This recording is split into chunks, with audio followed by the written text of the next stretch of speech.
বড় ভাই আরে খেয়ালাই। দোস্ত তোমার কি খবর? এমএলএর বেটির কি খবর? এই তো বন্ধু ভালোই চলতেছে। ভালো চলতেছে না? কোনো ঝামেলা হচ্ছে? না বন্ধু, ঝামেলা কি, ভালোই চললে চলতেছে। তো ভালো। এই এখানে নাইমকে, কেন কি সমস্যা? আমরা এখানে নাইমকে খুঁজেছি। নাইমকে, আমি তুমি এমএলএ মেয়েকে প্রেম করো? তোমার স্টেটাসে মানাই? হ্যাঁ, তোমরা টোকাই মুখে মানুষ, তোমার এমএলএ মেয়ের সাথে প্রেম করছো, তোমার স্টেটাসে এটা মানাই? ভালোবাসতে গেলে স্ট্যাটাসের দরকার হয় না, ভালোবাসতে গেলে মনের দরকার হয়। দুটো মন একসাথে জোড়া লাগলেই ভালোবাসা হয়। বেটা প্রেম করতে হলে বেটা তো খেলাটা লাগবে, তোর সোসাইটিতে ম্যানুয়াল করতে হবে।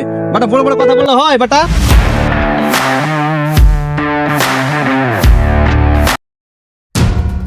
তুই আমার কলিজায় হাত দিয়েছ, শার্টের কলাটা হাত দিয়ে।